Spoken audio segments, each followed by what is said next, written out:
Bugonia sees Yorgos attempt a stealth remake of the cult classic 2003 Korean film Save the Green Planet with a larger budget and a modern aesthetic. In my opinion, he was largely successful in this endeavor, delivering an entertaining film drenched in his sensibilities that is more complex than it initially appears. At first, the film feels like a straightforward warning about the dangers of getting caught up in conspiracy theories and misinformation. However, that isn't its main thesis. One could easily come to that conclusion because the film shows two troubled men, one of whom spouts nonsensical conspiracy theories that he uses to justify kidnapping a CEO. We learn that this isn't the first time he has done something like this, just the first time it didn't end in a loss of life. This leads to the truth being revealed. The CEO actually is an alien. While this could be interpreted as suggesting that conspiracy theorists are correct in their thinking, I don't believe that is the film's point. While she is indeed an alien,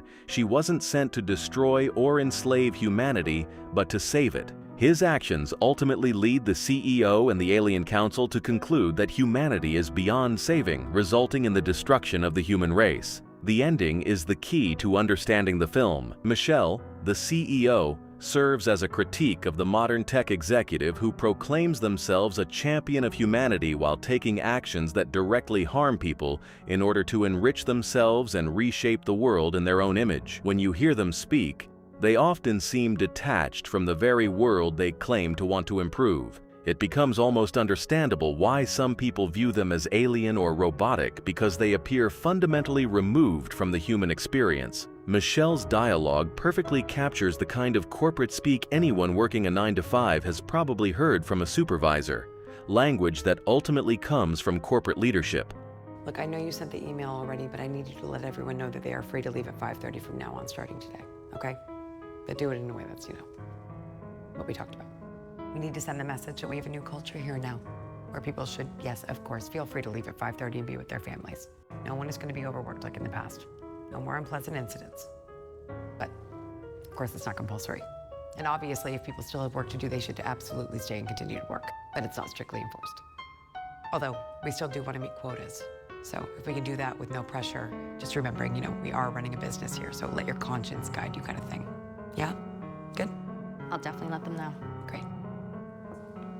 New era! That scene perfectly communicates how modern CEOs want to maintain the illusion of caring while simultaneously expecting employees to meet ever-increasing quotas. Meanwhile, when you look at the working conditions and policies many employees must deal with, it becomes difficult not to laugh when those same executives claim to deeply care about their fellow human beings. This brings us to Teddy, who seems somewhat forgotten amid the alien revelation and the conspiracy theory discourse surrounding the film. Ironically, I believe that him being forgotten is the film's true thematic focus. Whenever we see people like Teddy's real-life counterparts in the news, their actions dominate the entire news cycle. Of course, those actions should be condemned and denounced, but that shouldn't be where the conversation ends. We should also examine what led him to take those actions in the first place, the unaddressed aliens in the room.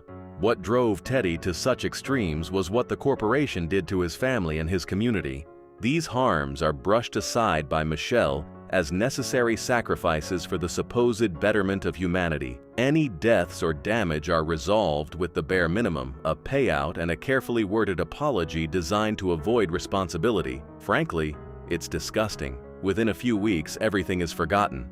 The victims are left to try to rebuild their lives while the entity responsible for the harm moves on, performing some random PR gesture that quickly eclipses the damage it caused. It's a shame that this messaging isn't discussed more, but that may actually be the point. Whether that was the right creative decision will depend on how the film ages and how it continues to be discussed. Unfortunately, it may end up being a victim of the never-ending culture war, where the conversation devolves into either outright dismissal or blind praise simply because the film portrays Teddy's conspiracies as technically correct. Regardless of its messaging, the film is remarkably well crafted on a technical level. It features fantastic performances from its two leads, Yorgos's trademark morbid humor, and one of the most memorable musical cues in recent memory. Like all great art, it can be thoroughly entertaining even if its deeper meanings aren't fully grasped. Do you agree with my explanation of Bugonia? Comment down below if you do or don't.